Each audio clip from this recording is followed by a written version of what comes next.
Hello everyone, कैसे हो आप सब? हो सब आप सब बढ़िया होंगे, बढ़िया ही रहना। तो दोस्तों, आज है 15 अगस्त, मीन्स आज है इंडिपेंडेंस डे। तो फर्स्ट ऑफ ऑल आप सबको हैप्पी इंडिपेंडेंस डे। तो आज भाई हमारे देश को 78 ईयर्स हो गए इंडिपेंडेंट हुए। सो ये बहुत ही खुशी की बात है। तो आई होप आप सब इंडिपेंडेंस डे अच्छे से मना रहे होंगे और अच्छे से ही मनाना। तो चलिए अब बात करते हैं। अपना जो भी मेन टॉपिक है आज हमारा, वो है हिमाचल प्रदेश का जो आधुनिक इतिहास रहा है। अब बातें हैं, हम पहले जो हमारा चला था वो चला था मिडाइवल पीरियड्स। ठीक है, सबसे पहले तो हमने एंशियंट टाइम, जो एंशियंट पीरियड था हमारा, उसके बारे में डिस्कस करा था। उसके बाद फिर हम आ गए मिडाइवल पीरियड पे। मिडाइवल पीरियड अब हो जाता है खत्म कहां पे, जब सिखों का दौर आया था। तो हमने जो लास्ट वीडियो थी हमारी, उसमें हमने डिस्कस किया था कि हिमाचल प्रदेश और जो सिख साम्राज्य था या जो सिख गुरु थे, उनके बीच कैसा रिलेशन रहा है, कैसा हिस्ट्री वहां पे रहा है इनके बीच में। तो आज की जो वीडियो है, आज की वीडियो में हम डिस्कस करेंगे हिमाचल प्रदेश, ओ सॉरी, यहां पे थोड़ा गलत हो गया। आज पढ़ेंगे हम modern, MODER, modern history of Himachal प्रदेश।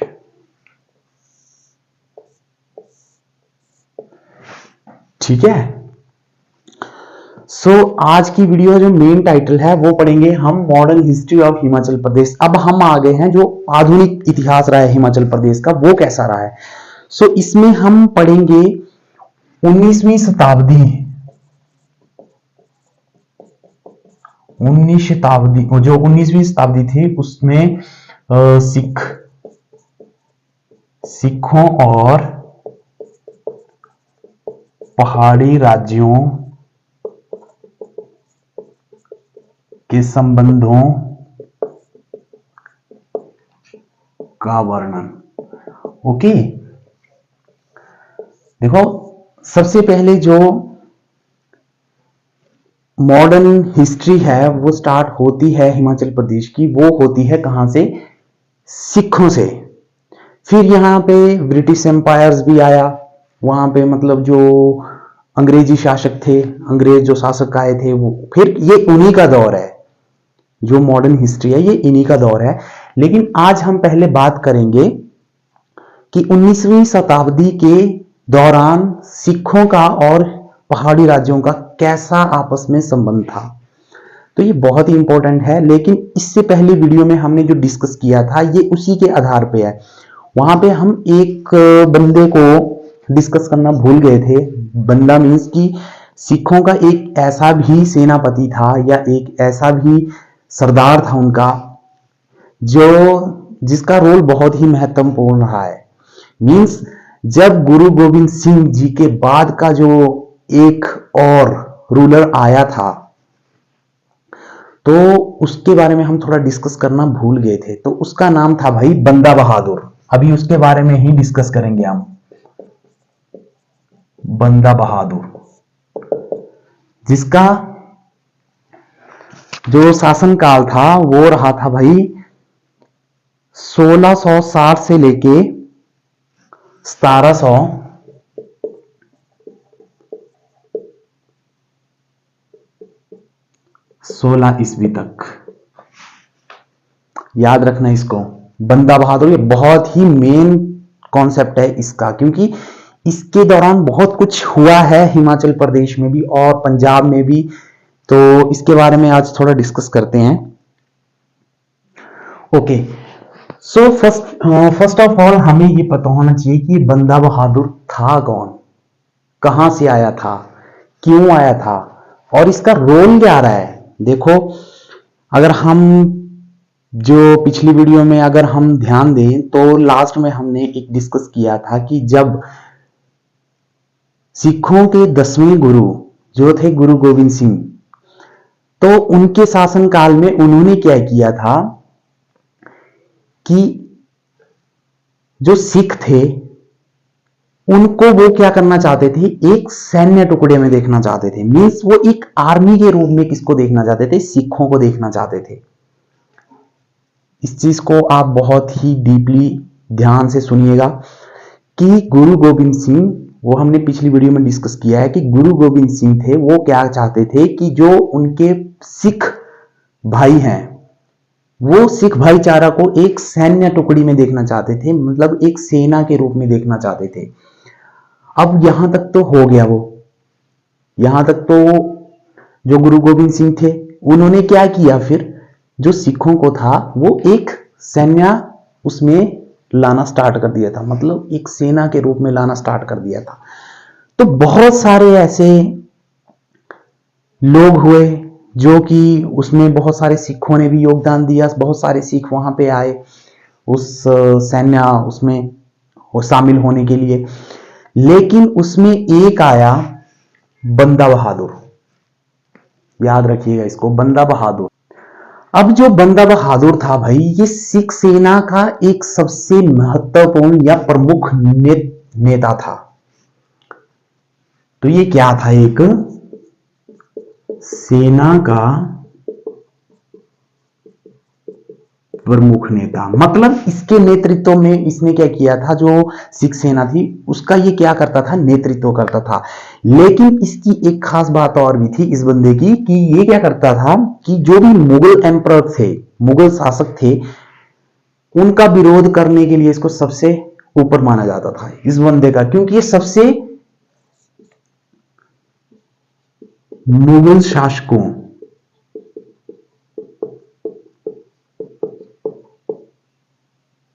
मतलब मुगल शासकों के प्रति विद्रोह करने में ये सबसे नंबर 1 पे आता था, इसलिए इसको सबसे महत्वपूर्ण माना जाता है सिखों में, इस बंदे को, बंदा बहादुर को। अब समझ गए आप। तो देखो एक छोटी सी बात और है कि ये जो बंदा बहादुर था ना, था ये सिखों का सरदार, जिसको आप बोल सकते हो सरदार था, चीफ था। ये जो सिख आर्मी थी उसका ये चीफ था। जब गुरु गोविंद सिंह जी ने क्या किया था, सिख आर्मी को बनाया था, उसके बाद ये वहां के जो प्रमुख चीफ होते हैं तो वो बन गए थे।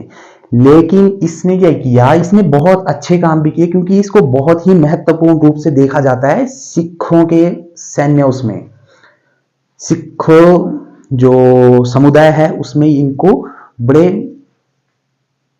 वो बोलते हैं उसको अपनी लोकल लैंग्वेज में, बड़े महान व्यक्ति के रूप में माना जाता है इनको, बंदा बहादुर को।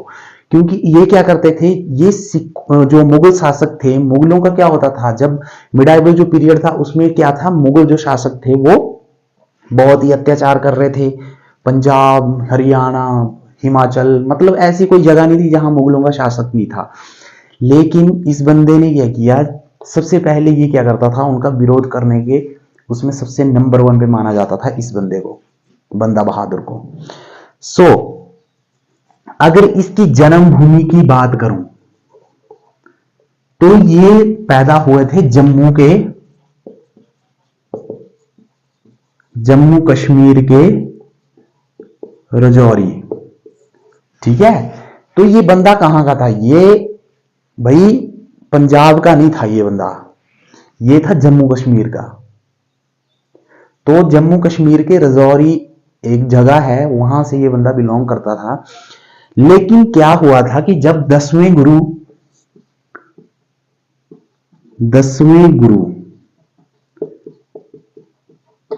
गोविंद सिंह, तो एक इंटरेस्टिंग सी बात यहां पे ये आ जाती है कि जब ये जम्मू कश्मीर J&K का बंदा होने के बावजूद ये फिर सिखों का सरदार बना कैसे, ये एक सोचने वाली बात है। इसको मैं एक ऐसे बता रहा हूं कि ताकि ये याद रह सके कि बंदा बहादुर था कौन, कहां से बिलोंग करता था और क्यों ये सिखों के जो सैन्य आर्मी थी उसका नेतृत्व कर रहा था ये। तो इसका सीधा सा है कि जब 10वें गुरु जो थे गोविंद सिंह, उनके मार्गदर्शन से इसने क्या किया था, सिख धर्म को अपनाया था?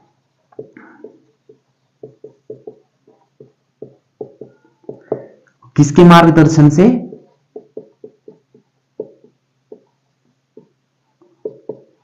गुरु गोविंद सिंह के मार्गदर्शन से इस बंदे ने क्या किया था? सिख धर्म को अपनाया था। और सिख धर्म अपनाने के बाद इसको क्या किया गया? गुरु गोविंद सिंह ने इसको क्या किया? जो गुरु गोविंद सिंह ने एक सेना का निर्माण किया था उसका चीफ बना दिया, इसको उसका नेता बना दिया। ये पॉइंट समझ आया यहां पे कि ये जो बंदा बहादुर था ये था कौन, कहां से था और कैसे इसने सिख धर्म को अपनाया। यहां तक तो बात हो गई इसकी जो मेन इसका काम था। क्या काम था इसका मेन? कि जो मुगल शासक थे उनका विद्रोह करने के लिए, उनके मतलब उनके लिए ये विद्रोह करने में नंबर 1 होता था। ये डरता नहीं था बंदा। लेकिन इस बंदे ने क्या किया था? पंजाब के भी कई मतलब जो शहर थे उनको लूटा था। पंजाब के भी कई शहरों को लूटा था। तो उसके बाद ये 1710 ईस्वी में ये चले गए थे कहां पे? सिरमौर। 1710 ईस्वी में ये गए थे सिरमौर के नाहन। सिरमौर में एक जगह है नाहन, वहां पे ये चले गए थे। और वहां के जाने के बाद ये वहां से फिर कीरतपुर गए। कीरतपुर जाने के बाद इनका युद्ध हो गया किससे? कहलूर के राजा भीमचंद। ओके, इसको याद रखना। बंदा बहादुर का जो युद्ध हुआ था वो कहलूर रियासत, उस टाइम जो बिलासपुर, जो आज हिमाचल प्रदेश का एक बिलासपुर डिस्ट्रिक्ट है, उस टाइम ये एक रियासत हुआ करती थी जिसका नाम हुआ करता था कहलूर। वहां के एक राजा हुआ करते थे भीमचंद। तो उसके साथ इसका वॉर हो गया जिसमें कि जो भीमचंद थे वो मारे गए। इस युद्ध में क्या हुआ था? भीमचंद मारा गया था। मींस इसने भीमचंद को अपना शिकार बना लिया था बंदा बहादुर ने। उसके बाद क्या हुआ? अब आती है मेन बात कि जब इसने कहलूर के राजा को मार दिया, उसके बाद क्या हुआ कि मंडी और चंबा, मंडी और चंबा के जो राजा थे, मंडी के सिद्धसेन थे उस टाइम, और चंबा के में भी उसका मेरे को इतना आइडिया नहीं, मैं बताऊंगा उसको बाद में, डिस्क्रिप्शन में लिख दूंगा चंबा के उस टाइम राजा कौन थे बंदा बहादुर के समय। लेकिन मंडी के जो राजा थे वो थे सिद्धसेन। सिद्धसेन तो सिद्धसेन ने और जो चंबा के राजा थे इन्होंने क्या किया? इनको पता लगा यार उसने तो भीमचंद को मार दिया, तो इन्होंने क्या किया? घुटने टेक दिए भाई, सरेंडर कर दिया। किसके सामने? बंदा बहादुर के सामने। और इन्होंने क्या मान ली? तो बंदा बहादुर ने इनके ऊपर एक कंडीशन लगा दी कि आपको तभी माफ किया जाएगा अगर तुम मुझे क्या दोगे? कर दोगे। कर होता था मतलब एक टाइप की फिरौती, ठीक है। तो वो देने के लिए बंदा बहादुर ने बोला, तो और इन्होंने क्या किया था? इस चीज को मान लिया था, कर देना स्वीकार कर लिया था। किसने? सिद्धसेन ने और चंबा का जो राजा हुआ करता था, इन दोनों ने। इसके बाद क्या हुआ था कि 1715 ईस्वी में तो जो बंदा बहादुर था उसको बंदी बना लिया गया था। एक मुगल शासक हुआ करता था अब्दुस समद, जो कि सेनापति हुआ करता था। एक मुगल शासक था फर्रुख सियार। फर्रुख सियार ये उस टाइम क्या थे? मुगल शासक।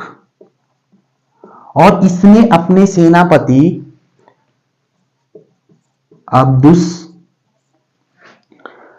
अब्दुस समद, याद रखिएगा इसको, ये दो वर्ड याद रखिएगा, फारूक सियास और अब्दुस समद। जो फारूक सियास थे वो थे मुगल शासक, एम्परर थे वो। उस टाइम मुगलों के जो सम्राट हुआ करते थे वो होते थे फारूक सियास। तो इसने अपने सेनापति को भेजा कि आप जाओ और बंदा बहादुर को मार गिराओ। तो अब्दुल समद ने क्या किया था, 1700, यहां पे कहते हैं 1715 ईस्वी, इसको याद रखना। 1715 ईस्वी में जो अब्दुल समद थे, मुगल सेनापति थे, उन्होंने बंदा बहादुर को बंदी बना लिया था, पकड़ लिया था। और उसके बाद क्या हुआ, 1716 ईस्वी में जो बंदा बहादुर थे, जो कि सिख जो सैन्य थे, उनके जो नेता थे, जिनका जिस मतलब सेना का वो नेतृत्व कर रहे थे, उनको क्या किया गया, 1716 ईस्वी में फांसी देकर शहीद कर दिया गया। तो ये बहुत एक इंपॉर्टेंट सी बातें हैं, जैसे कि 1715 ईस्वी में बंदा बहादुर को क्या किया गया था, बंदी बना लिया गया था, और 1716 ईस्वी में इनको मार दिया गया था फांसी देके।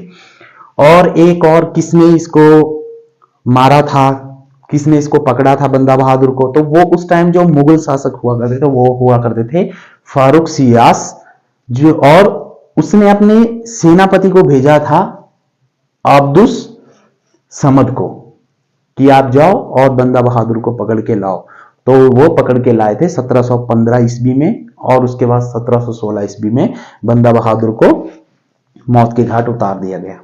तो ये था यहां तक का जो इतिहास है। मतलब अभी मॉडर्न हिस्ट्री तो अभी चलेगी, क्योंकि जो मॉडर्न हिस्ट्री है हिमाचल प्रदेश की, वो 18वीं शताब्दी से वो स्टार्ट होती है। लेकिन ये एक कॉन्सेप्ट रह गया था पिछली वीडियो में बताने के लिए, बंदा बहादुर का। तो ये मैंने क्लियर कर दिया, इसका कुछ नहीं था कि ये था कहां से, इसका मेन रोल क्या था। लेकिन सबसे बड़ी बात अब आती है कि जो बंदा बहादुर था, जब इसको फांसी दे दी गई थी, तो क्या हुआ था।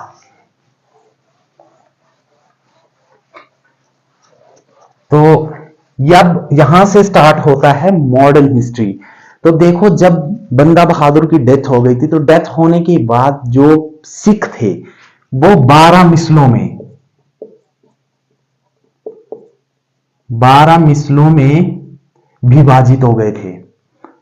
अब मिसलें क्या होती है, एक छोटी सी मैं एक बता दूं, बाकी ये जो मिसलों वाला काम है ये हम नेक्स्ट वीडियो में डिस्कस करेंगे, लेकिन थोड़े थोड़े मैं बता देता हूं मेन जो इसके पॉइंट होते हैं।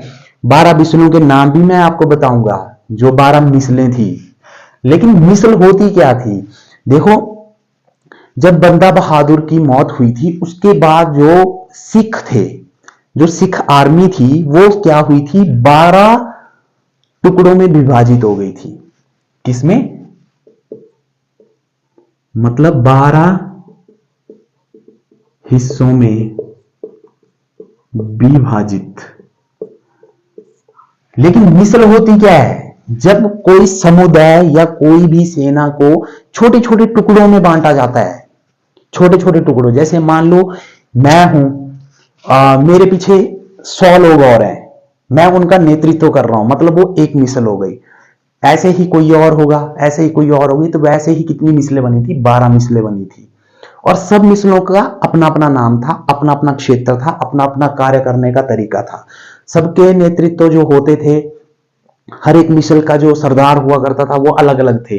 जैसे कि हम एक फॉर एग्जाम्पल के लिए एक बात ले ले कि एक मिसल हुआ करती थी रामगढ़िया मिसल, रामगढ़िया मिसल होती थी, कन्हैया मिसल होती थी। और उस तो जो रामगढ़िया मिसल थी उनके सरदार अलग थे, कन्हैया जो मिसल थी उनके सरदार अलग थे। जो रामगढ़िया थे उनका जो सरदार था वो था जस्सा सिंह रामगढ़िया। वो उस मिसल का क्या करता था, वो नेतृत्व करता था, मतलब उस मिसल का वो सरदार था।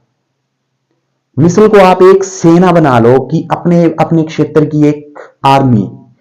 जैसे मान लो बिलासपुर है, बिलासपुर में मतलब कई जगह हैं, घुमारवीं हो गई, घुमारवीं से कुछ और भी, मतलब अलग अलग जगह देख लो, अपने अपने क्षेत्र। जैसे पहले आदिवासी कबीले हुआ करते थे, वो अपना एक उनका क्षेत्र होता था, तो उस कबीले का अपना एक सरदार भी होता था। सेम टू सेम वैसे ही 12 मिसलें थी, और 12 मिसलों के अपने अपने सरदार होते थे, अपने अपने एक प्रमुख नेता हुआ करते थे, जो उन मिसलों का नेतृत्व करते थे। तो ये थी बात किसकी, मिसलों की। तो ये अब चलेगा स्टार्टिंग हमारा जो मॉडर्न हिस्ट्री है, ठीक है। तो अभी के लिए इतना ही। अगर आपको वीडियो अच्छी लगी होगी या वीडियो में कोई भी या इस टॉपिक में कोई भी क्वेरी रही होगी आपको या कोई कहीं पे समझ नहीं आए तो आप प्लीज कमेंट करके बता दिया करो, क्योंकि भाई इस चीज को डीपली समझना, क्योंकि मैं इतना डीपली इसलिए पढ़ाता हूं क्योंकि भाई हर चीज को समझना जरूरी है। देखो मिसलों के बारे में अगर मैं डिस्कस कर रहा था तो मैंने भी भाई पहले पढ़ा था कि मिसलें होती क्या है, उससे पहले मेरे को भी पता नहीं था। मैंने सुना था नाम कि मिसलें होती क्या, जब मैंने इसको अच्छे से पढ़ा तब मुझे पता लगा कि नहीं है मिसल होती क्या है। तो आप बिल्कुल, मैं इसलिए इतना डीपली पढ़ाता हूं कि थोड़ा थोड़ा कॉन्सेप्ट लेके आता हूं मैं, जैसे आज बंदा बहादुर का ही लेके आया, इसलिए कि ताकि जो भी मेन मेन जो कॉन्सेप्ट है उसके वो क्लियरली दिमाग में बैठ सके। सो ये थी आज की वीडियो में। अगर वीडियो अच्छी लगेगी तो लाइक शेयर कमेंट करना ना भूलिएगा, और जिसने चैनल को सब्सक्राइब नहीं किया है वो चैनल को सब्सक्राइब भी जरूर कर लें। तो ठीक है, अभी के लिए इतना ही। Bye bye, thank you.